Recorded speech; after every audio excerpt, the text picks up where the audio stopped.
Okay, here we go, guys. Welcome back. Andy, Ricky, what's up, guys? Hey, how's it going, guys? Good morning. Hey, good to see you. Yeah, Cold morning. yeah, it's chilly here, 39, so it's not cool for almost June. Kind of weird with June 1st starting on Monday, and we had a 39-degree morning here. I know. Well, Upstate New York. yeah, we want to welcome everyone to the 16th episode now for the A is A podcast, where we believe truth is a cornerstone to your success. And we have a really chill conversation today for everyone listening. We're going to be getting into what the three of us eat on a daily basis. Yeah. And, sort of dive into that, have fun with it, maybe some cool insights for people listening, and give you some good ideas. Hopefully give some people ideas if they're looking for some new things to eat or some just new meals to try. And I'll say too, this is what we eat in a day. And I have in parentheses, I wrote lately, because for me, I don't know if it's the same for you guys, but I change based on the season. Mm-hmm. So we could do a what we eat in a day episode in summer, fall, winter, spring, and it'd be different for me. I mean, I do eat a lot of the same things, but I get on kicks of certain foods that I like for a month or two. And I think everyone is like this. Mm-hmm. And then, next month I'm kind of sick of that and I get on some other kick or whatever. So the things that I've written down here are mostly things that I've been eating lately, like for the last month or so. And then a month or two from now, it'll probably be a different list. But I'm curious to see, because we all strive for optimal health and we all try to eat healthy and take care of ourselves. So I'm really curious to see how similar we are and how different we are, because there's going to be a lot of differences, I'm sure. Mm-hmm. But I mean, first off, before we get into specific meals, I was thinking maybe we just say really quick how we typically eat as far as so for me, I usually eat smaller meals throughout the day. I'm sort of a grazer. I'm the sort of person who eats at least 6 small meals a day. And not because that was the advice that was pushed on us in the 80s. That's just what I've naturally come to enjoy. I like eating and I like kind of spreading it out throughout the day. It's just something I've always done for the most part. And typically I stick around 3,000 or 3,500 calories. That's just what my body tends to need on a daily basis. I've found to maintain my weight, not gain weight, not lose weight. But that changes too. I mean, Josh, I'll go for months where I do intermittent fasting, where I'm only eating 1 or 2 meals a day. Kind of I know, Ricky, that's your style. And then I've done fasts and stuff. So again, this is what we eat in a day lately. And lately I've been on the 6 meal a day sort of thing. So how about you guys? Where do you fall on that? Yeah, I definitely get my core 3 big meals in per day with grazing in between. Yeah, I should have said that too, actually, Josh, is when I say 6 small things, I tend to have 3 bigger things with 3 smaller things, kind of okay. Big, small. That tends to be my pattern. Yeah, and that's similar for me. So one thing I want everyone to know, and this has worked really well for me for years, is I generally don't eat until 10 or 11 in the morning, because I try to get most of my creative work and deep thought stuff done before I have a belly full of food. That generally slows me down cognitively, after I have my first meal at 10 or 11, maybe 12 sometimes. I'm not going to be probably writing as effectively or as creative. We can train clients just fine and do 95% of things, but as soon as that first meal comes in, it's interesting with me, creativity changes. So yeah. But no, I definitely will eat, I'll start off generally with a pretty good sized meal. A lot of times I've already trained. And so if I train in the morning at 8 or 9, 9:30, and then I eat at 10:30, not only is that filling me up from the training session, but it's my first meal of the day too. So, and then I graze a lot. So I have a couple different styles. Normally I stick to a 1 meal a day type of diet. because I feel better whenever I eat one big meal per day. Generally, recently I've been doing it in the evening. So whenever I get home from work, I'll have like my shake, I'll have my chicken, I'll have all my fruits, veggies, everything, all in that one meal. Wow. Yeah, and it just fills me up and I feel satisfied, and then I generally just go to bed pretty much right after. So that works for me. But there are other times where I like to optimize my nutrition around my workout. Mhm. And there are times where, What time of day do you work out, Ricky? oh, I work out very early. Okay. I work out around 6 a.m. So basically when I get up in the morning, I always have my vitamins in the morning, like my supplements and stuff like that. Just I have water or something? I Or do make a apple cider vinegar and lemon water, which I really enjoy. And if I'm doing my meal in the morning, I'll also make my shake. So I'll have like a shake / smoothie prior to my workout. And then after my workout is where I have like my chicken, eggs, and broccoli. So I kind of eat around my workout, but still within a very narrow window of time. Mhm. And I generally keep my workouts to about 45 minutes to 60 minutes. On a day that you do that, where you eat around your morning workout, do you stick to the one meal a day, or would you still have that PM dinner typically? No, that would still be like a one meal if you count it as that, because I count it technically as like two meals. Right, before and after. Yeah, so it's separated by like about an hour or an hour and a half of time, but still within a 4-hour feeding window. Yeah. But yeah, so I still try to keep that one big meal, and that's kind of my split. Either I eat after work or I try to eat around my workout, and it just depends on what method I'm doing. So if your workout is at 6 in the morning, Ricky, you're saying that you eat after your workout, and then that's your one big meal? Yep. And then you're done? And I'm done. For the Yeah. day. So if you work out Water the rest of the day. Oh, if you work out at 6 in the morning, though, you're eating like something at 5 a.m. or 5:30 a.m. and then something after, is what you're saying? Yep. Yeah, normally I'll drink my smoothie on the way to the gym. Mhm. And then at the gym is where I have my lemon water and apple cider vinegar, water. So I drink that while I work out. And then afterwards is where I have kind of like, I'd say my single ingredient foods. That's not blended up or anything. It's just like, traditional food. Yeah. Okay. Wow. And so I'm very intrigued by this, first off. So then if you're done eating at like 8:30, let's say, with your big meal, you're not eating again till breakfast maybe the next day. Yeah, that's correct. Wow. And you weigh how much? 175? I range right around like 178 to 172 generally. And you're carrying a lot of muscle. And that's very interesting. Like, I'd be curious to see what the calories, Andy, what I'm saying, like the calories he's taking in with that. Yeah, I wonder if Ricky knows like roughly what your calorie count is per day. I do actually. I track it using the what is it, MyFitnessPal? Yeah, that's the name of the app that I like to use. And my calories per day generally is right around 2,300. Wow. Yeah, I know, much lower than you guys. Yeah. But I also, so I wanted to figure out why, because we work out like in the gym roughly the same amount of time, like roughly 40 to 60 minutes. And but what I found out is like my steps per day are only around 3,000 to 4,000. Yeah. So my activity level compared to you guys, there's a lot of desk work in your job. Yeah. A lot of sitting around, typing on a computer. So I was like, yeah, that's why I think whenever we do this, the Easy Fit challenge, where I'm almost going to add about 2 miles a day to my steps. So that's almost doubling my steps per day. Right.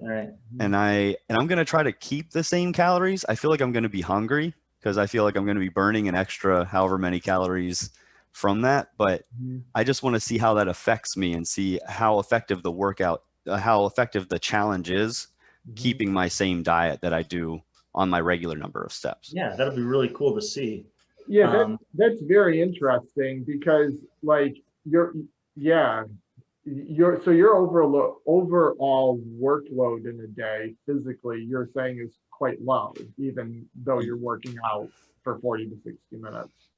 Yeah, that's correct. Yeah, that's interesting because like, so if you take like where I am and what I'll do with the 90-minute jiu-jitsu sessions and then strength training and then maybe just walking 5 to 10 miles a week and playing outside and gardening, like where I am with that 3,000 to 3,500 calories may seem to people like that's a lot more, but in reality, it's probably less from what I'm burning, you know? Yep. It's like, yeah, it's the same for me. I mean, like Josh, you and I have a very similar schedule where, you know, if it's not a workout day for me, I'm still at the gym training clients and I'm usually doing exercises along with them and carrying the weights around and stuff like that. Yeah. So I'll go for 4 or 5 hours in the gym where I'm doing a lot of exercises alongside my clients and working out right along with them. Yep. I don't consider it a workout because I'm going at a lower level and just kind of demonstrating movements and stuff and picking and choosing what I want to do, but I'm moving all day long. Yeah, like this past Wednesday, I had to train clients in the evening, but I spent all morning outside rock climbing and hiking around the woods and stuff. And I don't even like consider that a workout day. That's just kind of I went outside and had fun, but I was out hiking and rock climbing for 6 hours before I went to work and then was in the gym with clients and stuff. So I think that's where my 3,000 to 3,500 calories ends up coming from. Yeah, and what you're saying, Andy, and you say it quite humbly, like when you're working out with clients like on and off for 4 hours, like you're not going intensely, right? But it's still you're working out lunges, step ups, chin ups, overhead presses, like you're moving in a flow like state of what you consider low level or low intensity. But when you're doing that, and I watch this, I see you doing this all the time for like 3 or 4 hours straight. and that wasn't your workout for the day. Like right.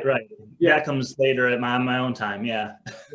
Yeah, that's interesting. Wow. All very different there.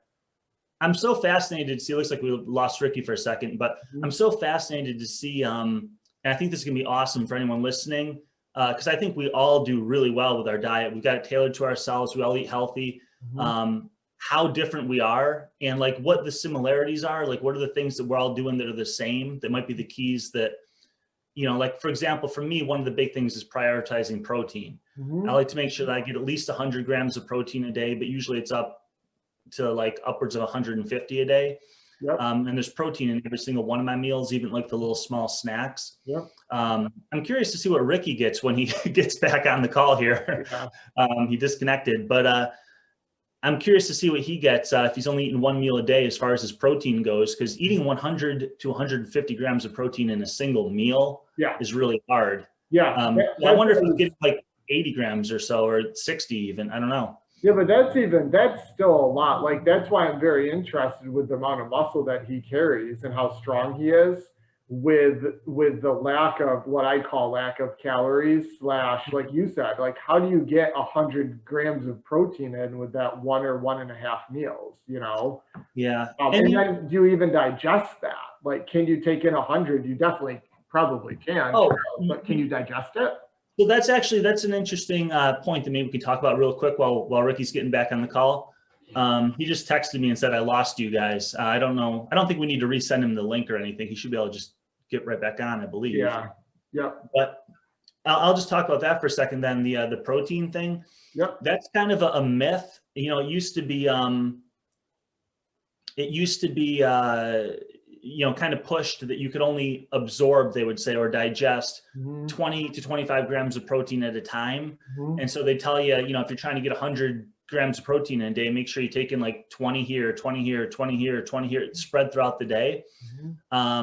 That's been put to rest by a lot of current research. Really? I mean, yeah, you can take in a massive amount. You know, if you take in, I don't know who would do this because it would be really hard to do, but if you took in 100 grams of protein in 1 meal, it's not as if you're only going to digest and absorb 20 or 30 grams and then just excrete the other 70.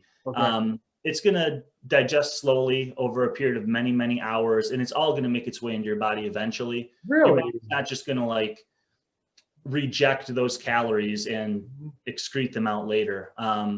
That whole, I guess I'll call it a myth, was kind of pushed by supplement companies a lot, who are just trying to sell you on, you know, if you're trying to get 20 grams of protein at a time spread all throughout the day, then you're going to be buying more protein bars, protein shakes, all these things that the supplement companies are trying to sell you. I remember back when I first got into this 20 years ago, and when supplement companies were huge, and it was like, oh, you have to have your this protein shake pre-workout, and this protein shake post-workout, and this protein shake before bed. And they really tried to push that message to sell more of their product. Yeah. And that's been pretty thoroughly debunked. Oh, wow. See, and that's even news to me. Like, you know, obviously I'm getting my protein from the 6, you know, meals spread out throughout the day just fine. But I didn't know that. Like, I was still on that train of like 30, 40 grams. And then beyond that, you piss it out. Yeah. Yeah. I felt the same. I mean, I still stick to only like, you know, 20 to 30 grams at a time. But that's because I eat all throughout the day. Sure. If I was going to do 1 meal a day, I'd probably try to get like, I don't know, at least 60 grams in that meal. 60 to 70, which would be hard, but. You know, but it's interesting, like in what Ricky said with his steps and activity levels, like I know for myself, if I'm on a few days of rest or minimal exercise, which for me would be maybe the 40 minutes or whatnot, and I'm sitting a lot or just watching movies, or it's raining out and I'm reading and I'm really what I consider not doing a lot physically, I'm not as hungry at all. Like I don't find myself eating nearly as much, just naturally. But my normal day to day, it's almost like I can't eat enough, you know. And I think it's just because of what we burn, you know. So yeah, I think so too. Yeah. Let's see here. I'm not sure if we're going to get Ricky back on here soon. Yeah, I'm waiting for him to respond to you. I'm not sure what's going on. So. Well, I can, if you want to, we could start listing a few of the things that we like to eat, some of the things that are kind of on our menus lately. Oh, here we go. Hold on a second. Hey, Ricky. He's back. The show can go on. Yay! What happened while I was gone, guys? Well, what I missed? I was just talking about, I'm kind of curious because one of the things I'm really curious to see how similar we are versus how different. And you know, we've all got our things that work for us, so it's kind of cool to see that there's not like one set way that people have to eat. Like there are lots of different ways that can work for different people. But one of the things I was just talking about was protein. Like I prioritize protein. I try to get at least 100 grams a day. Okay. And I'm curious, with you eating only 1 meal a day, do you know what your protein intake is? Do you get like a lot in that 1 meal? I mean, is it like 60 to 80 or even 100 grams in that 1 meal? Or are you on the lower protein side? My protein is much higher, actually. I go for 0.8 to like 1.2 grams of my body weight. Okay. So basically, I weigh, let's say 170 pounds. If I want to do 1 gram per pound, that'd be 170 grams per day. And I think on my current diet, I didn't write it down, but I'm right around 175 or 176 grams. And you're getting that in 1 meal then? In 1 meal, yep. Okay. All right. So that's that will fill you up for a while. And that's what I was just talking about, Josh. Like, you know, we were mentioning while you're off, Ricky, that it's kind of a myth that you can only absorb or digest 20 to 30 grams of protein a day. Yeah. That was kind of pushed by supplement companies who are trying to sell you shakes and bars that you can consume all day long. Yeah. And that's been pretty thoroughly debunked. You can get all of your protein spread throughout the day, or you can get it all in 1 meal. Your body will make use of it exactly the same either way. It'll have a different hormonal response, but your body will make use of it either way that you want to do it. So, you know, I was just saying, like, lately with my 3,500 calories a day, I take in about 150 to 170, maybe even grams of protein a day, which is my body weight. You know, I weigh 165. So we're doing pretty much the same thing. I'm just spreading it out and you're eating it at one time. Yeah, pretty much. And I say we both have pretty similar results, and we're both very healthy individuals. So yeah, I always thought that was a pretty big myth. I mean, I understand where they say that, okay, they did studies where if you spread out your meals over the course of the day, your muscles will utilize the protein more efficiently. And they saw like, it was like almost a negligible amount of difference in muscle development versus eating it in one meal. Yep. Yeah, didn't make a difference at all. Yeah, so it was like, okay, yes, it's slightly better, and people are like, oh man, that one little bit is, you know, that's what's really going to change everything, and that's what's really going to get you those results. But really, I think just being consistent and eating enough protein is really the most important thing. And I know most people don't even come close to the amount of protein you and I are eating. That's when I do the nutrition consults with people, nutrition coaching, one of the biggest things that I have to harp on is increasing protein content. Because when I look at people's food logs, it's amazing to me how many people are eating 30, 40, 45 grams of protein a day. Yep. And a lot of these people are weight loss clients who are trying to lose weight. And sometimes just that simple change of going from 40 grams of protein a day to 80 or 100 is enough to see effortless weight loss, just because it's so much more satiating. And, you know, it really changes the rest of your eating, as far you're not making up for it with other calories that aren't as useful for your body. Yep. Yeah, really interesting. Okay, so we can jump into some of the meals that we like. Maybe we'll just kind of like keep going back and forth with this instead of me telling you everything I eat, you know. Wait, we're not doing fat splits, like how much fat or carbs we eat? Okay, yeah, let's hit that too then. So and again, this is this changes, you know, sometimes I go on a full-on ketogenic diet where I'm eating all protein and fat and I'm keeping carbs as low as possible. Lately though, since I'm talking about how I'm eating right now, in the last month, I've been a little bit higher carbohydrate than usual. It's been a pretty mixed diet for me. I'll probably end up doing a low carb diet, and again, in another month or two. I do it every season pretty much, but yeah, typically the way that I'm eating right now is if I'm eating, let's say 6 or 7 small meals throughout the day, half of those will be low carb. They'll be just healthy fats, healthy proteins, and that's kind of what I stick to. That's what I consider like usually the healthiest meal. But the other 3 of those meals, you know, the other half of those meals are going to be a more carbohydrate rich meal. That's kind of what I've been doing at the moment. I love lower carbohydrate diets. I think they are very healthy, but I'm not someone who just completely eliminates carbs, you know, forever. I do think they have a place, and you know, I don't like the idea of eliminating an entire macro group. I don't like to be that restrictive with my diet. And I mean, I can understand why people do, but it's really not necessary. No. But I would say for fat content, because I normally prioritize protein and then I prioritize fat. Yep. And then whatever's remaining is my carbs. Exactly. Same with me. So my fat, I like to intake at least 20 to 30% of my calories from fat sources. And so again, I eat 170 something grams of protein, about 20 to 30% of my calories come from fat, and whatever's left over, you just fill in with some healthy carbs. Yeah, like fruits and veggies. Yep. So well, I think we all kind of do the same thing there. Are you similar to that, Josh? Yeah, like I'm definitely not at the level where you guys are with tracking the amounts or percentages, but like Andy, like you've helped me in the past, you know, with food journals and different kinds of things. But yeah, I'm probably like a 30-30-30 split. I'll definitely go lower carb at certain times when I feel like it, I guess, and then higher fats. But yeah, you know, as far as protein, I would say I'm probably the 120 to 140 range. I don't think I'm at 1 gram per pound body weight, but you know, just under that for sure. Because those 3 meals I'm getting are probably in that 35 range per meal. So that's what, 105 right there plus snacks. So yeah. Well, if we start talking about some of our meals, I guess if I'm doing a what I eat in a day meal, I have to kick it off with what I'm famous for, which is my breakfast is very, very weird. It always takes people by surprise, but for the last, in literally 20 years now, ever since I was probably about, you know, I'm turning 40 this month. So, and I think ever since I was about 20, maybe 21, 22, I started eating dark chocolate for breakfast.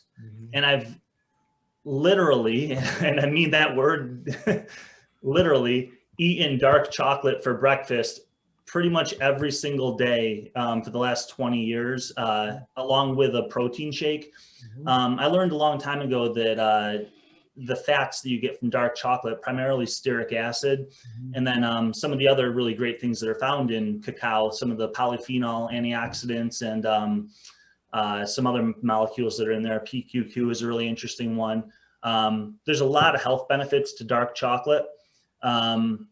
So dark chocolate for my healthy fats, usually with a little bit of fish oil for some more healthy fats.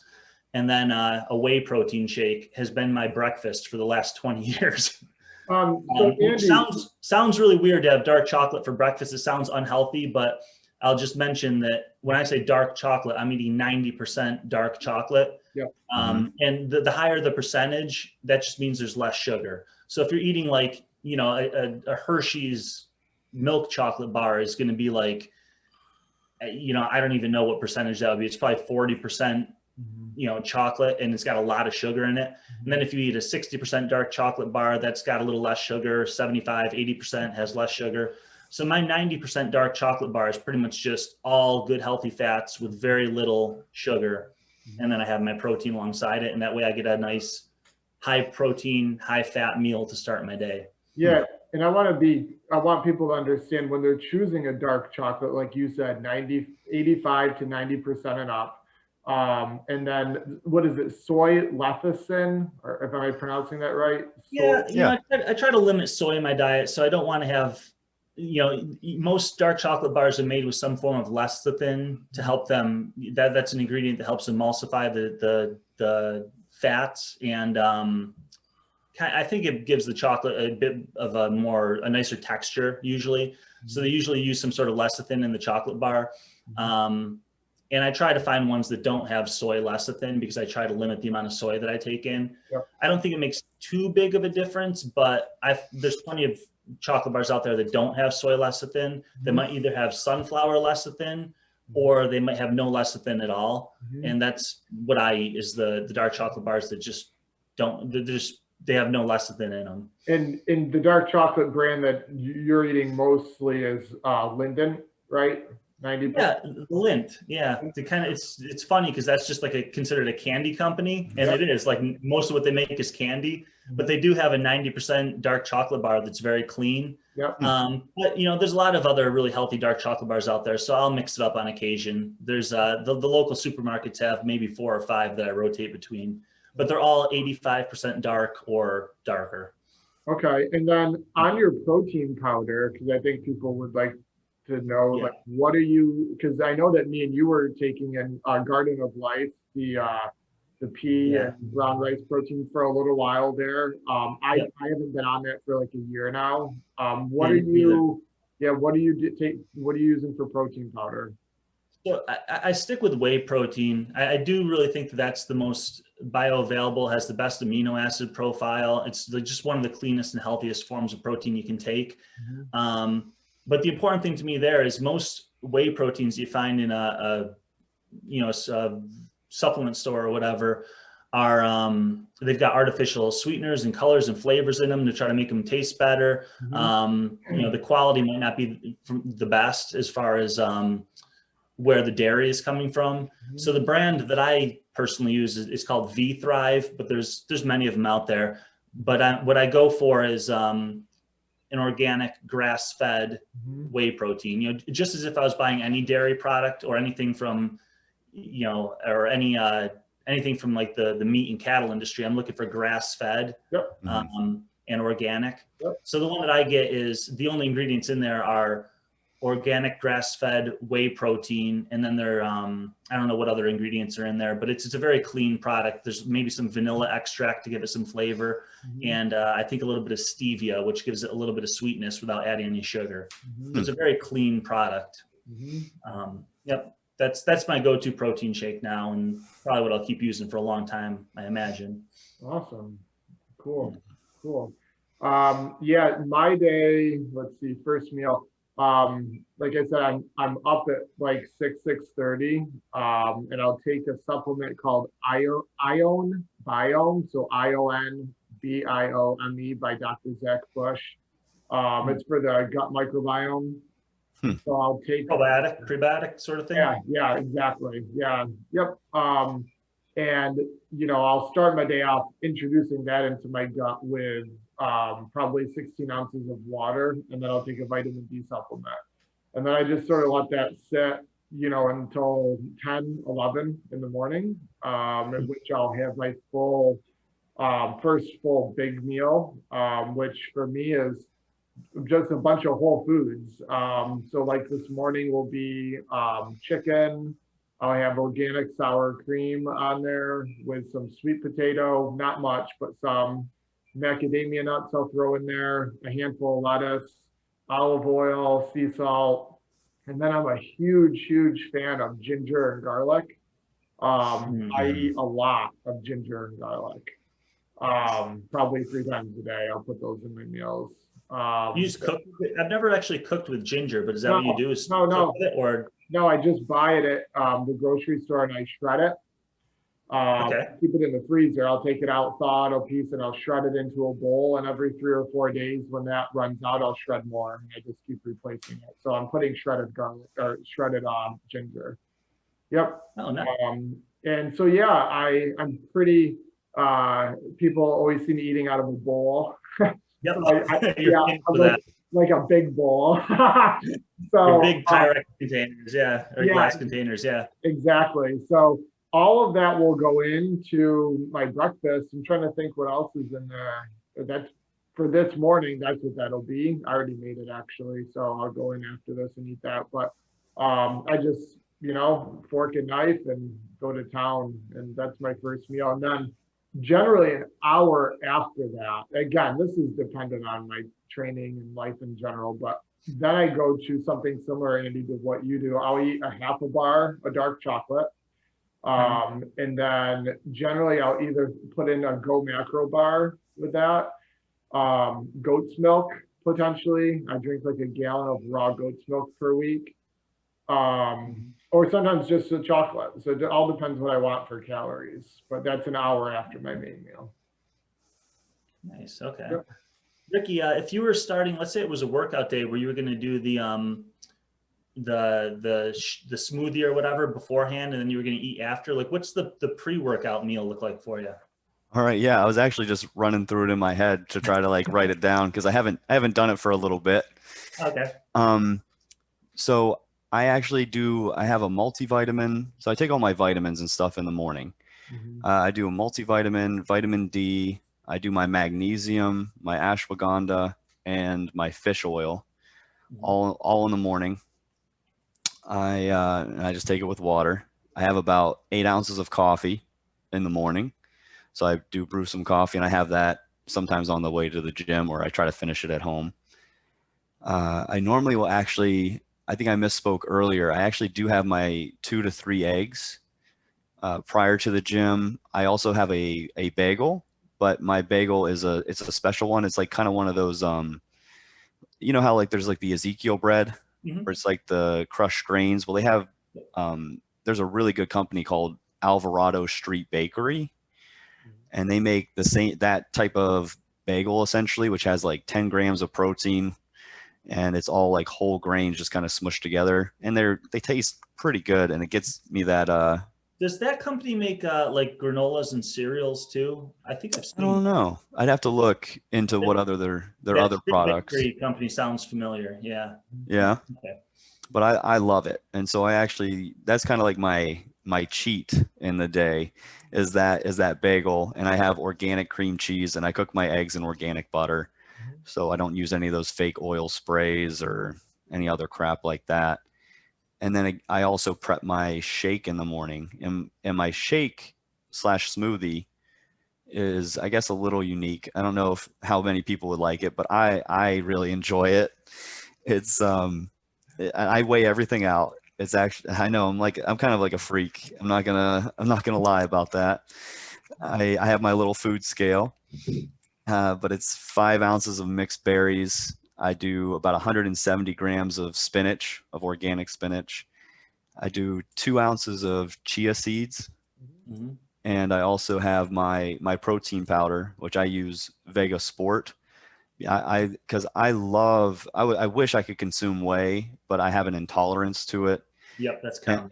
And I get like very bad bloating, and it's like, and I'm just normally in a lot of discomfort. So I found the best like vegan protein powder that I could. And so I go with Vega Sport protein powder. I like chocolate, so I use the chocolate protein powder. And I also add about 1 ounce of peanuts to it as well. Okay. You just blend all that up? I blend all of it together and I mix it with water. I also put like X amount of water in there, blend it all up. And that's my shake, and I love it. Cool. And so what's your thought process behind that? It kind of sounds like you're just going for, you're really loading up on as many different micronutrients and stuff as you can. You got a lot of nutritious components that you've kind of all mixed in there. So you're kind of creating your own like little health smoothie mix of like micronutrients and multivitamins and minerals and things. Start your day right. Correct. And I mean, it's almost to the point where I probably don't even need a multivitamin. Back whenever I was less strict with my diet, I definitely needed a multivitamin. But now really that shake, like you said, almost hits all of my micronutrient requirements for the day. And like I said, I love it. Those chia seeds, like that's probably the biggest. The chia seeds and the spinach are probably the two biggest contributors in that.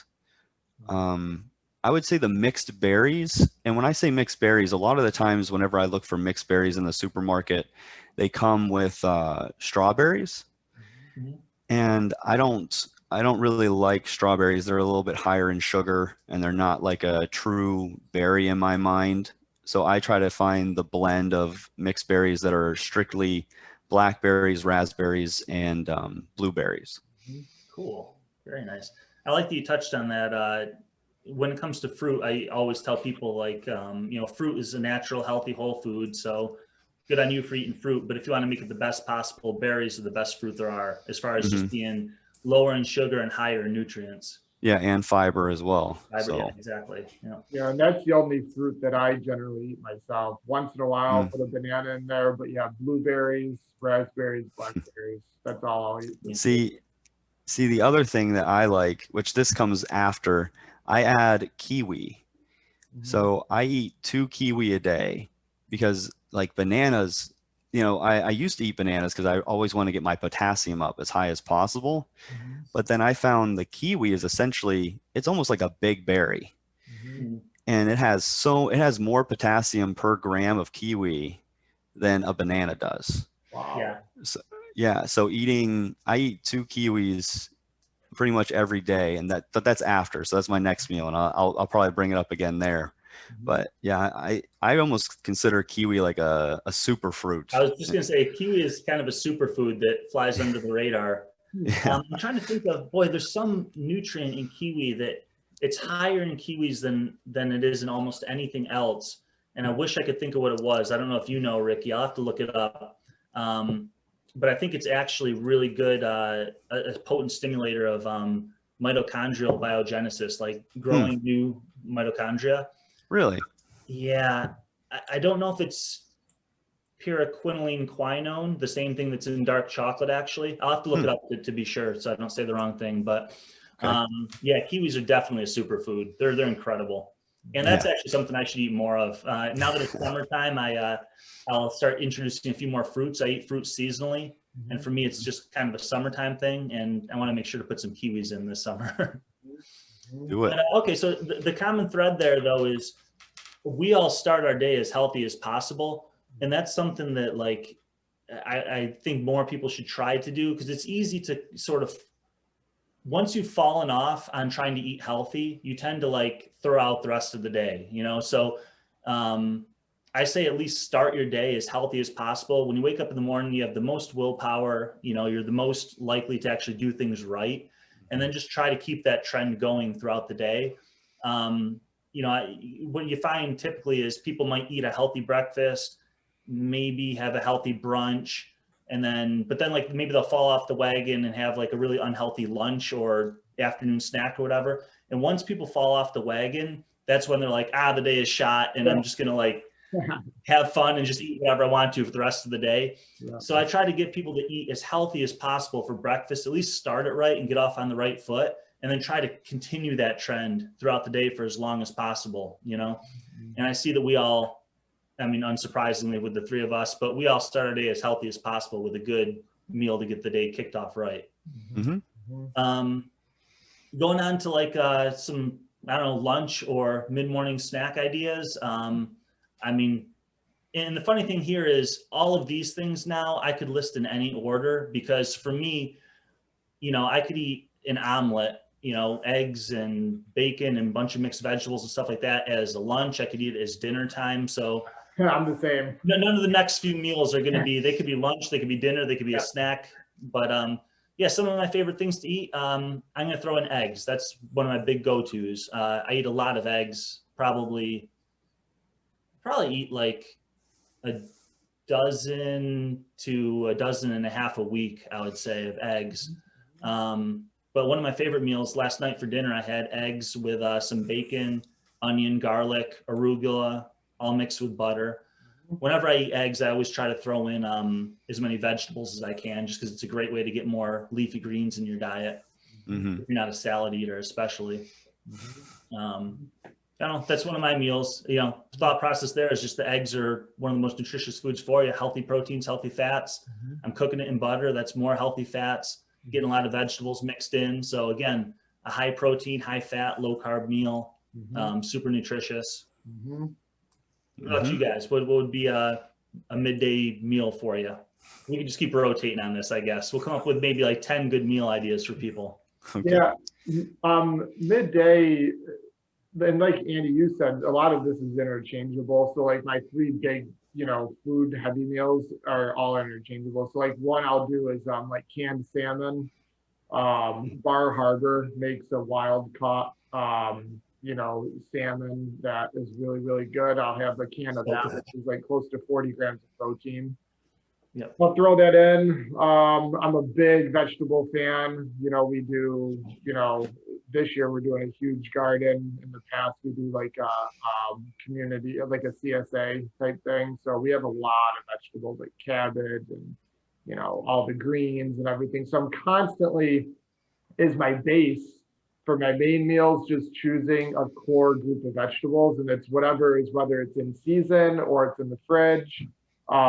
That's my base. And then I'll throw on my protein. Like I said, I'll generally have probably that salmon every other day, a can of that. There's a lot of healthy fats in that, great protein, clean source. And then, you know, I'm getting in probably 1 to 2 tablespoons of olive oil with that. Like I said, the garlic and ginger. I'll do a lot of, I say a lot, maybe 2 bricks, maybe a 4-ounce brick a month of raw cheese, like the cheddar cheese there, the maple, and you know, there's a whole host of those. I'll throw some of that in there. Yeah, and that's like the lunch and the dinner, I guess, breakdown of whatever kind of combinations I want. But I guess for the people listening, like I'm thinking of it as almost systematic when I'm choosing it. So like what's in my fridge, and it's normally always healthy. And so then I start with a vegetable, you know, or 2 or 3, and then I'll put that in my bowl. It's sort of like going to like a buffet or a Chipotle, like make your own bowl. And then I'll throw on my meat, you know, whether it's beef, salmon, you know, the chicken, a whole host of venison, whatever. And then I'll top it off with a ton of fats. The carbs will vary there, and the kind of vegetables I choose will vary based on my activity and how I feel. Maybe I'm going no starchy carbs and then just heavy on greens. Maybe I'm going a lot of starchy carbs with sweet potatoes, white potatoes. Maybe I'll throw in some rice. All depends on my activity, how I feel, my energy, you know, where I'm at. And so I don't have like, do this and not that. It's just how I feel with that. And then and then I'll top it off with, like I said, fats. Olive oil, you said? Yeah, olive oil, macadamia nuts, pumpkin seeds. I like those. You know, coconut flakes, organic sour cream, the cheese. This is gonna be more of a list of the ingredients that we eat versus that's how I eat too, though, because I have this long list of ingredients that I consider healthy things, like you do. Just keep my house stocked with them, and then I mix them however I want to for a meal. And you know, like you said, make your own bowl at Chipotle sort of thing. yeah. And I honestly, I run all of my food off what I call my master grocery list. And so for like 10 or 15 years, I've had a list, and it's one sheet of paper that I've edited, tweaked, and made changes on throughout the years of foods that just really go well with me. And then I'm based on the season and how I feel and my training and life and what's available. Like I'm constantly just pulling combinations off that sheet. Most of that sheet's in my head, obviously, but like I'm referring to it probably twice a month, you know? And so, it's not, that's just how I am. I think one of the most interesting things about this is going to be not even necessarily the exact foods we eat, but the thought process. And like you said, you when you're ready to eat, you're like, okay, what's my vegetable going to be? What's my protein going to be? And that's kind of like what you start with. Make sure you get your protein needs met. Make sure you get some good healthy nutrients from your vegetables or whatever. And then you just throw on top whatever you're kind of feeling at that moment. Make your own bowl, like you said. Yeah. And that's basically how I work too. So my first example was, okay, what's my protein going to be? I'm going to have 4 eggs. That's going to be this meal. That's my protein content. And then I'm just throwing in a whole bunch of vegetables and stuff. And, that's my meal. That's kind of my thought process as well. Whenever I'm ready to eat, it's like, okay, what's my protein going to be here? And then what am I going to put on top? Some healthy fats, maybe some healthy carbs, some vegetables if it fits with that meal. And I think like the things that I'm sort of focused on is like, where's the activity level for the day? Am I sedentary? Am I super busy? What's that look like? You finish the workout where you really want to get some protein maybe right away. Exactly. And then, a constant availability of healthy choices. And that takes a shit ton of effort. And I think that's a big takeaway for people listening. Like, that's where you get jammed up or in trouble when, you're hungry and you have just bad choices or no choices. But when you have lots of choices, in a replenished store of good things, it's literally like going, like my refrigerator, Andy, you've stayed at our place, like it's like a grocery store. Fantastic. Yeah. Clean, healthy options. You got a bunch of different vegetables in there. Yep. You have a freezer down in your basement full of venison and other meats and Alaskan salmon and so on. So you've got like this little mini health food grocery store in your house, and you just kind of pick and choose what you want for each meal. Yeah. But that's the biggest part is making sure that you're stocked on all these good healthy options, and there's no crap in your house for the most part. And then you just mix and match as you like. Yeah. Yeah. I like that you put in that your meal that you just talked about was the canned, the Bar Harbor brand, Alaskan or Atlantic salmon. I think it's Alaskan. Alaskan, definitely. Yeah, and I love that too. I'll point out that one of my meals was very similar, involved sardines. The same company though, like that Bar Harbor. They're Bar Harbor sardines. Bar Harbor. They make a cracked pepper wild herring fillet that's incredible. The Atlantic salmon is amazing. Some people, the idea of eating canned fish is kind of weird to them, but I know a lot of people struggle with trying to find high protein and convenient high protein foods. So canned fish is very convenient. And I'll say that Bar Harbor brand, if you can find that in your local grocery store, tastes really good. It's way better than like any of the typical canned fish you would find from most other brands. Yeah, I actually find, Andy, it's good that you brought up that like the other brands, a lot of it's gross. Like there's bone left in there, and this is like Bar Harbor is smoked. And it's like a fillet of fish. Like when I say that I eat the Bar Harbor canned sardines, I've eaten plenty of sardines from other brands where like, people have seen sardines before. You peel it back and it's like, you look like you're looking at a can of minnows. Like there's actual like whole fish in there, and you see like the fish head and everything and the tail, and it really grosses people out. The Bar Harbor sardines, you open it up and it just looks like a big fillet of fish. Like they're these huge, just smoked fillets, no skin, no tail, head, anything like that, and they taste phenomenal. It's just like eating a fillet of fish. Yeah, and you turned me to that actually, and so in substitute for the salmon, I'll eat the sardines when I don't feel like the salmon. The other thing that I'll put in, two things that I've like summertime especially, I go on a mini smoothie kick. This is like super basic, but it tastes good. It's low calories, but I like it. It's so 1.5 cups of blueberries mixed with 1 cup of water and 3 scoops of collagen. And I blend that up in a Ninja. And the collagen makes that very fluffy, almost like you could eat it with a spoon. And it's sweet enough, obviously, because it has the 1.5 cups of berries. And that tastes really great for me. And that's like a treat almost. You can put a banana in there. I've done that before. You know, you can obviously add a whole host of things there, but you know, that's something that's super easy, quick, and tastes really good on a hot day. Yeah. Ricky, you want to throw in anything here? What do you got for a meal? My other ginormous meal. Yeah. So yeah, for this meal, I tend to let's say this is my post-workout meal. I have about 8 to 9 ounces of chicken breast. I have 400 grams of broccoli, and I have 2 kiwis.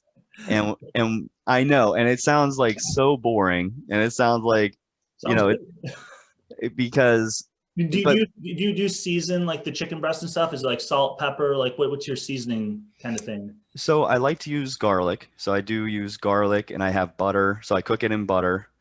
And so butter and garlic is like kind of like my base for like my sauce almost for when I cook my chicken breast. But I like to keep it simple with just salt and pepper. Other than that, it's just what I like. You know, I'm actually, so the one thing that, versus you guys, I'm a very picky eater. And I hate fish. I wish I liked fish because it is so healthy for you. Well, this is great though for people to hear, because when I do nutrition stuff with people, half of the people that I'm doing nutrition counseling with, when we're talking about like what are the healthy foods you like, what are the ones you don't like, I hate fish is like the most common thing that I hear. So this is really great for all of our listeners, because there's a lot of people that are in agreement with you on the fish thing. So I'm that typical client. Where I despise fish, and I really hate a lot of vegetables. Like I love zucchini. Don't get me wrong. I would love like to make some zucchini like chips or something like that. I also like what is another vegetable that I like? Because I don't consider potatoes a vegetable. I consider it a starch. So, but I do like potatoes. I am Irish. I'm allowed to say that. And but yeah, I hate vegetables, but I really love broccoli. So that's why I kind of capitalize on that, and I kind of sneak in that spinach. I'm not a huge fan of spinach. But I sneak it into my smoothie, and I really don't taste it. So that's why I really like kicking that into there and getting me some more leafy greens. I'm going to chime in and just say that you and I are actually kind of similar. For as much of a health nut as people would like describe me as, I've never liked vegetables. I was never a big vegetable eater. When I was young, I liked fruit, but you couldn't get me to eat a vegetable to save my life. And I've kind of slowly introduced them to my diet over the last 20 years or whatever. And there's more of them that I do like now, but I'm the same as you. I have to like sneak them into meals, which is why, like I said, if I'm eating eggs, that's a good opportunity for me, scrambled eggs, to like throw in a whole bunch of arugula, spinach, collard greens, mustard greens, like a mix of greens. And once they saute down and they're just kind of mixed into these, this buttery scrambled egg mix that I have, I just taste buttery scrambled eggs and it's delicious, So it's just like I sneak it into that, like you sneak it into your smoothie. Yeah, and I'll also chime in. So like I will say, really up through college, like I didn't like vegetables at all. But over the last 15 years, I've gotten to eat almost all vegetables now, other than beets. I hate beets.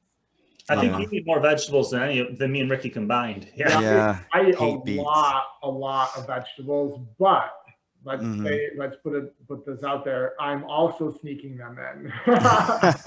And I think that's important for people to hear, because a lot of people feel that they should eat more vegetables, but most people, their only idea for doing that is that they have to have a salad. which is usually like one of the least healthy things that they eat because they're putting some horrible dressing on it, like, to make it taste good. And there's a lot better ways, I think we've all found, to get your vegetables in. You get to get a lot more of them in a way that you actually enjoy. Well, that's why I eat out of that bowl. Like, because I'm not putting like neatly on a plate, like my protein, a vegetable and this, and then just, circling around it. I just throw it all in. And when you've got sour cream and olive oil and meat and all this and a ton of vegetables also, the vegetables don't taste like plain broccoli. They taste totally different. And so that's how I'm able to really flood my diet with a lot of vegetables, is I'm not just choosing to eat, 2 cups of cabbage, just by itself. Like, unlike some people. Well, with you with broccoli, right? Yeah, but I do use like butter and garlic in it. Yeah. And I did think of another one. I love fresh green beans. Like fresh green beans, whenever those are like in season, I'll cut out my broccoli for some good green beans, cooked the same way, butter and garlic. Yep. And another thing I want to specify is with kiwi. A lot of people, and I hate this, but I mean, I guess it's a preference thing.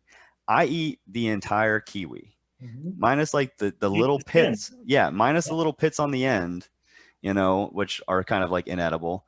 But I eat the whole fruit and the skin, and I love it because it adds a little bit of like a bitterness to it, and I like that crunchy texture that it gives it.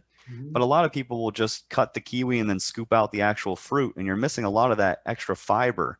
And I'm sure there's other nutrients in the actual skin as well that people are just not getting. Ricky, because you mentioned it again, sorry, I'll just say this. I just looked it up on my phone because you just mentioned kiwi again, so I looked it up. And yes, the nutrient that I was thinking of is PQQ. That's what they usually call it. It stands for, I think it stands for pyroquinoline quinone, I believe. I don't have that right in front of me. It just says PQQ, but it's really important for mitochondrial health. And it's rich in foods like spinach, kiwi. Kiwi is one of the biggest ones. Green tea, dark chocolate. So those are some of the superfoods that have that mitochondrial boosting nutrient that we really don't get too much of. So sorry about that. I interrupted, but I just wanted to get clear on that. I've actually never even eaten a kiwi, but I'm going.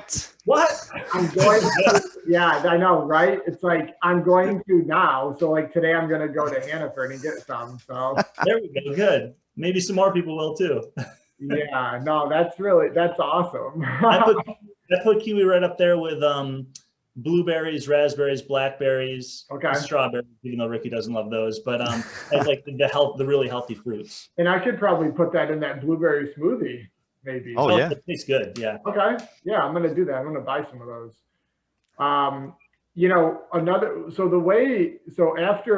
Before bed, so I generally stop eating at 8. And then I'll start eating between 10 and 11. So that's 14, 15 hours of fasting. Before bed, some people don't like to go to bed full. I do. I actually sleep really good when I'm really not stuffed, but like full. Yeah. So I have a go-to every night. It changes some things here and there, again, based on how I feel. But like, I love organic Greek yogurt. Plain Greek yogurt mixed with 90% dark chocolate, mixed with chia seeds. Ooh. Yeah, because the chia seeds fluff up and it thickens it. Oh, it thickens it. Yeah, it's great. Yeah. And then one of 2 things, I'll either throw like 2 or 3 tablespoons of almond butter in there, or and Andy, I'm on the kick now with those oatmeal balls there. Yeah. So it's oatmeal, some honey, butter, almond butter. Is that it? And flax meal. And I think you're putting cacao powder in also, right? Yeah. So I make those into like energy balls, and I'll generally throw one of those on top of that bowl. If I don't want that, then I'll just go with standard almond butter. But that's a pretty, like, it doesn't stuff me by any means, but that's probably, gosh, in the vicinity of 600 to 700 calories right there before bed. Wow. And that'd be like at 7 or 8 o'clock or something. Yeah, exactly. Yep. Going to bed at 9:30. Yep, exactly. So I try to have that finished by 8:15 at the latest, and then I'll chill for a good hour and a half, and then go to bed. But I really like that. I don't know. It's like a little bit of a dessert, but it's all healthy. It does the job for me. Yeah, I think that's a really cool thing that we just touched on there too, is that, you know, you've got this idea that circulates around that you shouldn't eat late at night, like somehow that's going to make you fat, or it's, you know, bad for you in some way. And you hear people repeating this all the time because it was kind of pushed down our throats for a little while, like try not to eat at nighttime. Yeah, past like 5 p.m. or something like that. Yeah, and that's definitely a myth too. Like the key thing is just making sure that you don't overeat in an entire day. So, you know, I think for the typical person, maybe who, some people eat too much throughout the day. You know, they're eating a large breakfast, snacking throughout the day, big lunch, big dinner, all that kind of thing. Maybe if you're doing that, then it's not a good idea to have like that big meal or like a big comfort food thing at 8 p.m. or whatever when you're watching Netflix. Yep. You know, if that's pushing you over your calorie limit for the day or just making you overconsume. But if you're eating the appropriate amount of calories for you, that can come in the morning, that can come before bed, that can come whenever you want to. There's not like a special like time of day that's off limits or a special time of day that you're supposed to eat. We've all said that we sleep better and feel better if we eat late at night. And me too. I mean, I have to eat, you know, I usually go to bed around 10:30, 11 p.m. And I'm usually eating something pretty big around like 8 or 9 p.m., which a lot of people think is, you know, a no-no in the health and fitness world or whatever. But we all do that with pretty regularly, I think, and with good results for us, right? Yeah, because if I do my one meal a day in the evening, I normally get home around 5:30, let's say, and then I have to prepare my pretty big meal. And so which is maybe like 2,000 calories for you. 2,300 calories roughly. Yeah. And it's and I might start eating it at like 6:15 ish if I'm, you know, and I'll try to eat it as I finish things so it doesn't get cold when I'm trying to prepare other stuff. But I would say by 7, maybe 7:15, I'm finished eating, and then I go to bed by 8:30. Yeah.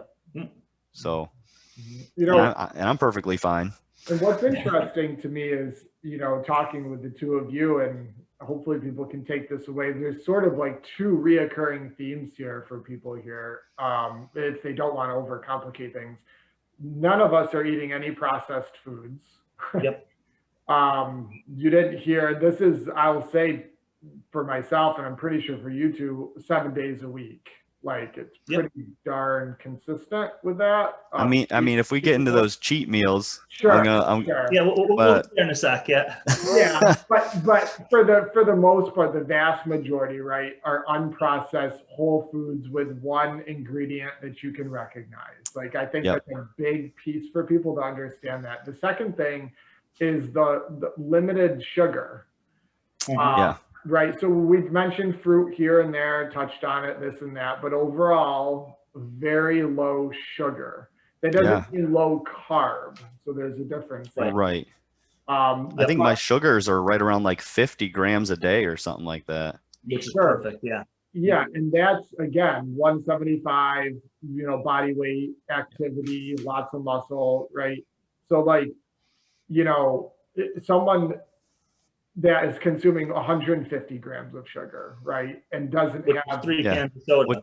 That's like one soda. Like one soda is like 50 grams of sugar. Yeah, and you're getting that in your entire day. Yeah. And you're not carrying the muscle mass that we are, and the activity is different. You can see where you can get screwed real fast.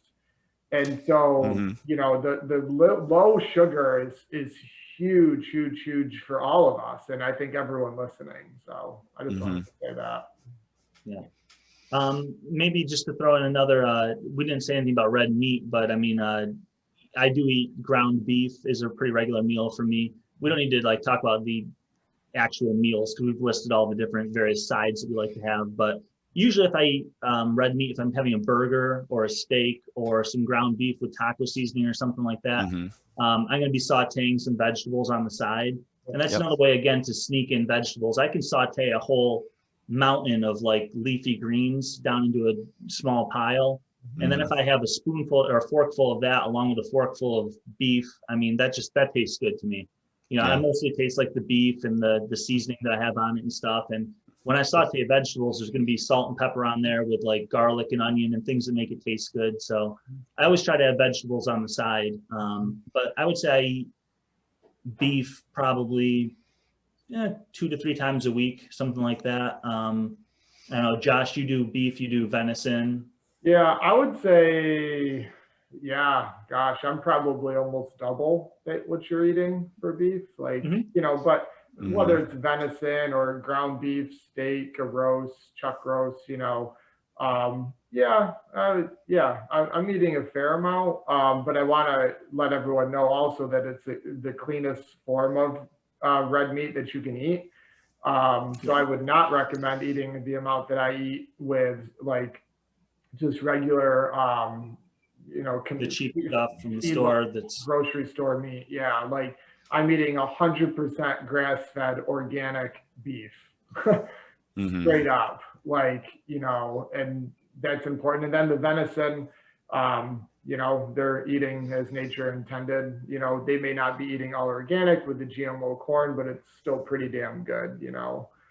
And then same thing with the chicken, pasture-raised local chicken, organic. I would not be eating the regular stuff from the store, but to each their own.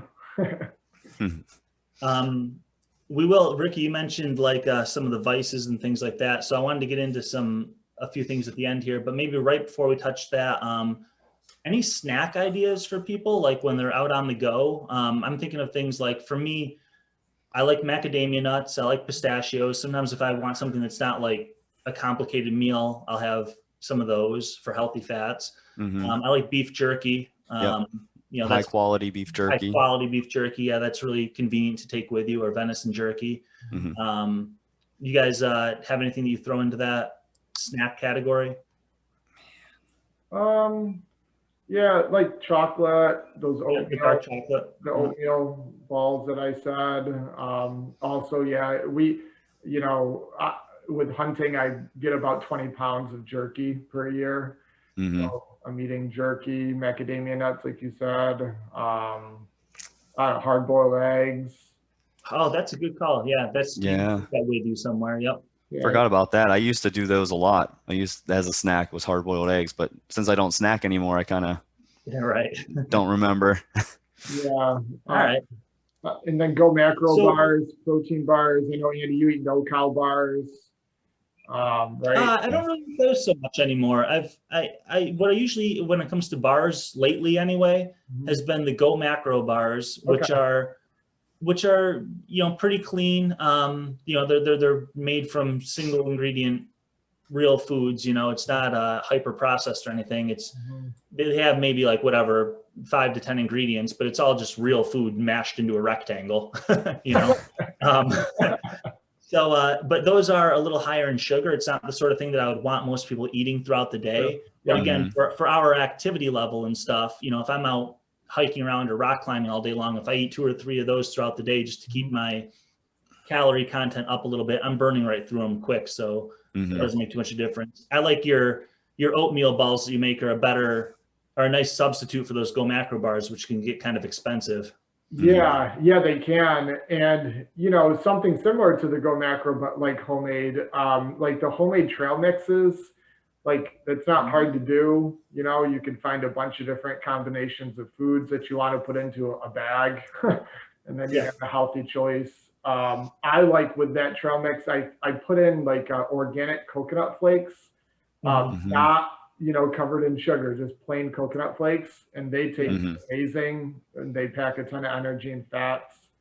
But yeah, I think the whole like prepping it yourself type thing for healthy snacks doesn't take a lot of effort, but you can get a lot out of it. So the two questions that I had to kind of wrap this up with would be, and we can answer these in any order at the same time, but is there anything that you don't eat often, but you feel like maybe you should eat more of? And maybe there isn't, I don't know. And then the other thing is, are there any vices or certain things you feel like you maybe eat too much of right now, things you're really enjoying at the moment that you, I don't know, that maybe aren't as healthy as they could be, but they're kind of your comfort, I don't know, enjoyment sort of foods, you know? So yeah, anything that you would like to include more of in your diet, or anything that you're, any of your favorite vices? I don't know if you want to take either of those. Well, the one that is like glaringly huge, and I wish I could actually eat this every day, would be fresh fish. And so like not the canned version. Like a baked Atlantic salmon sort of thing, or Alaskan, Alaskan, Alaskan salmon. I could live on that. Like I could have that probably twice a day. I would smoke it, bake it, everything under the sun. But to get a good clean form of salmon now, you're looking at on the low end $15 a pound, upwards of 30.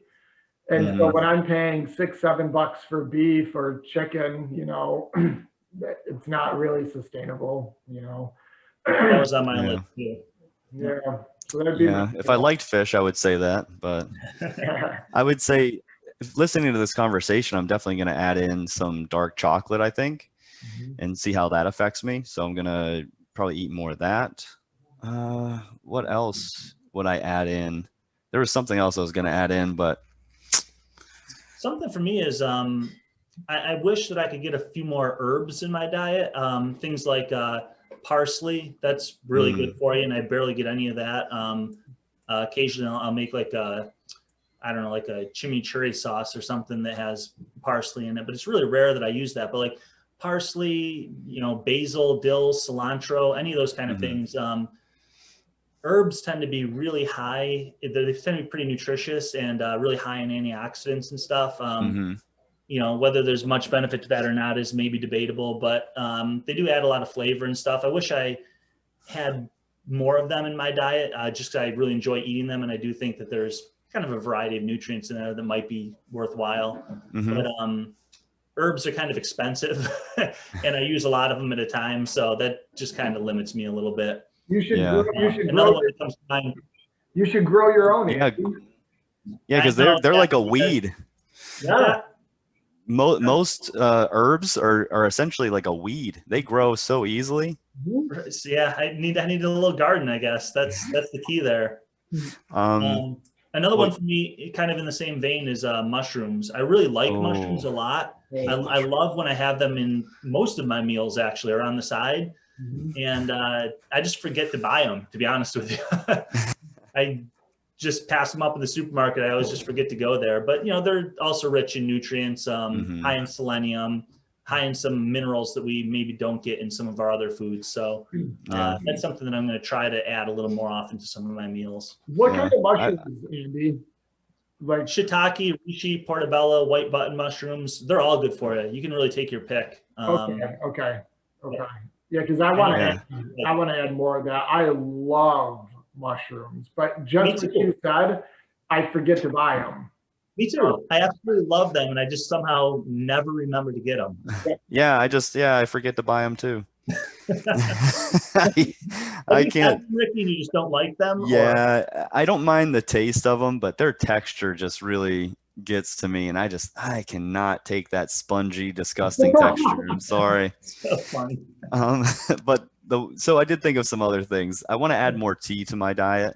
Yeah. I don't drink much tea, and I think like green tea or matcha tea would be a good benefit to kind of add in there.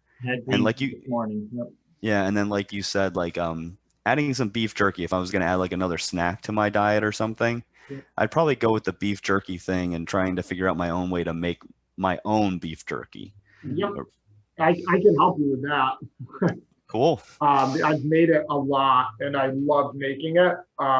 So I could definitely help you with that, Ricky, if you want to get into that. Cool. Andy, I had a question real quick. You said reishi mushrooms? Yeah. So I harvest that like for tea at specific locations. I find a lot of it. So like, that's a pretty tough mushroom, even in season. So are you slicing it and putting it in meals, or what are you doing with reishi? Oh, to be honest with you, I just threw that name out there. The ones I eat the most are the shiitake, the portobello, and the white button mushrooms when I do buy them from the supermarket. Okay. Now that I think about it, I don't know if I ever see reishi in a supermarket. I think that would be more like something you would have in like a tea or even a supplement form. Okay. Because I wasn't sure if I was missing something there, because I've done the tea and I know like we're into like chaga and the different kinds of, tea from, the mushrooms within the tea. But I didn't know if you were, because that's a tough, pretty rubbery. I didn't know if you were. Yeah, there's some amazing mushrooms out there that have incredible health benefits. Things like you said, chaga or like lion's mane, or there's a whole host of them. Yep.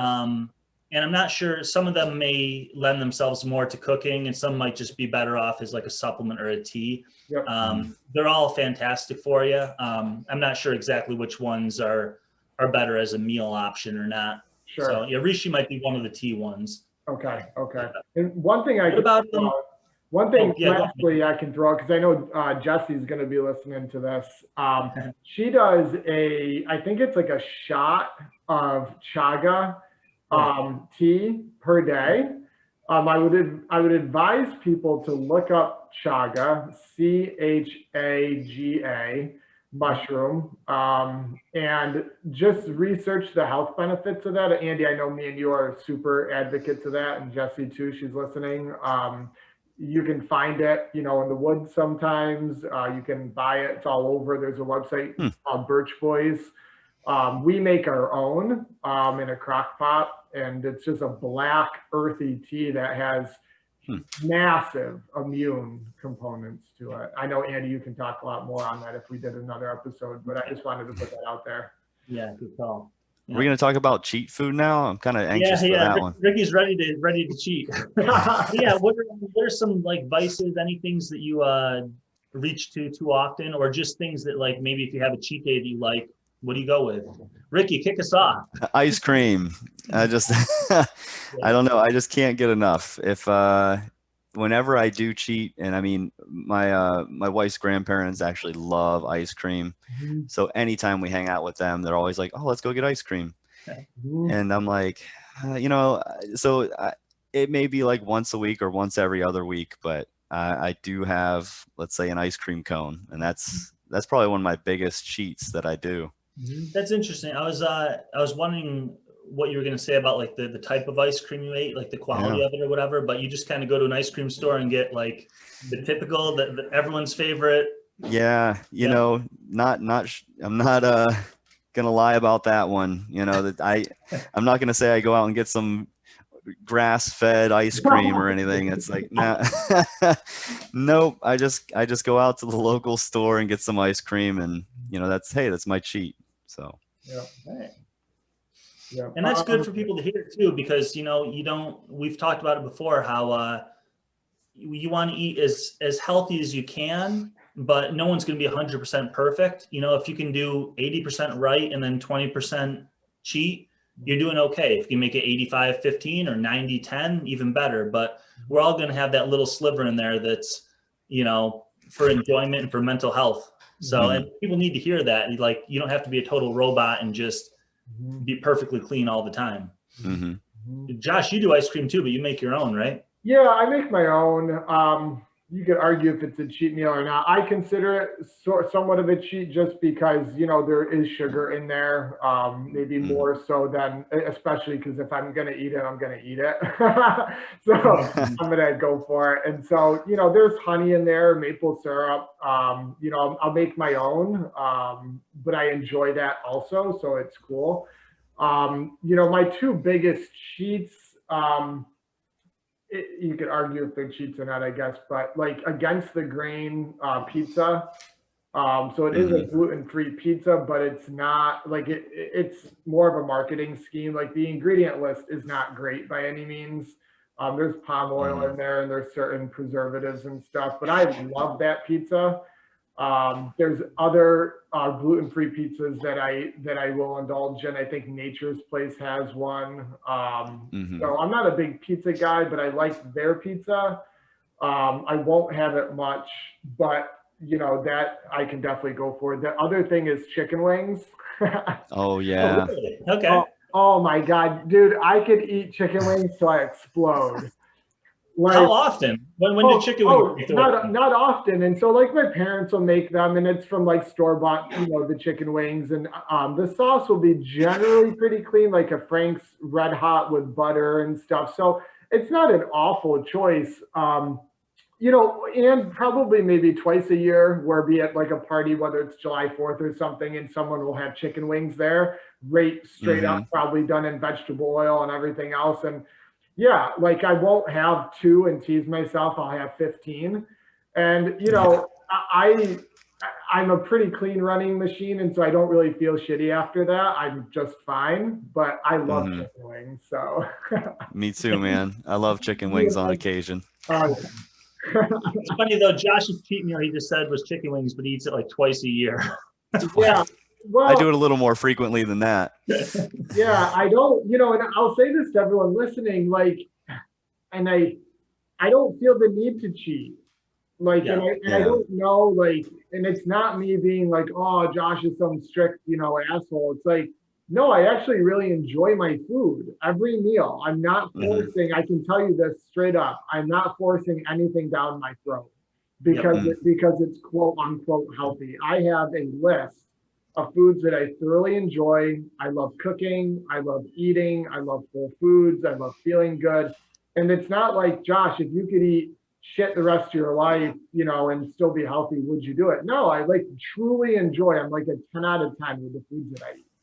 And I don't feel the need to be like, yes, it's Friday, let's, you know, binge, because I've deprived myself of X, Y, Z. I truly don't feel like I'm depriving myself of anything. You and I are exactly the same there. I mean, like, because the things that I listed as my cheats are things that people wouldn't even really consider. Most people wouldn't consider cheats. They're just, for me, they're the things that are, I don't know, maybe slightly less nutritious than like salmon and vegetables or eggs and vegetables or beef and vegetables or whatever, you know? So like for me, like the things that come up are granola. Like a lot of people consider granola a health food, you know what I mean?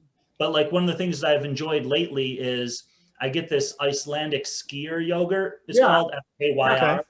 And it's really high protein yogurt. It's awesome. It's, I mean, 1 pint contains like 80 grams of protein. So I'll have like maybe a third of that container. That's like whatever, like 25 to 30 grams of protein.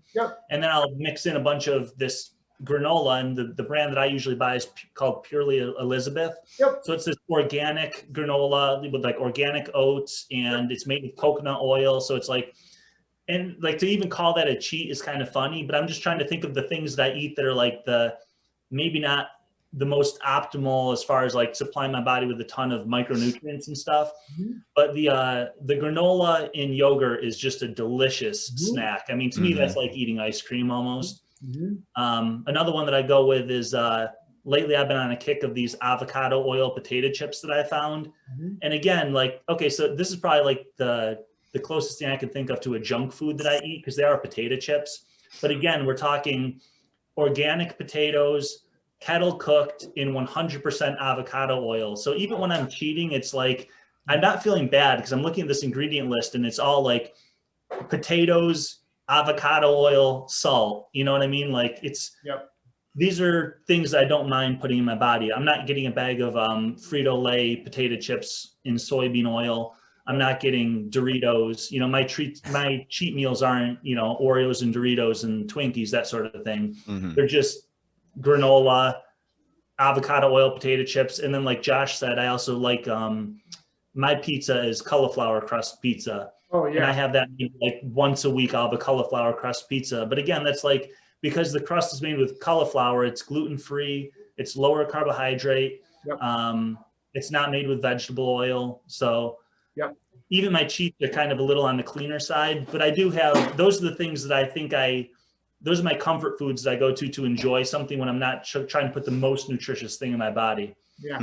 I'll say straight up, I eat all three of those. So like I eat all of those. So yeah. but again, not frequent. That purely Elizabeth granola. I'm a huge fan of that. In yogurt, huge fan of that, but I don't do it much.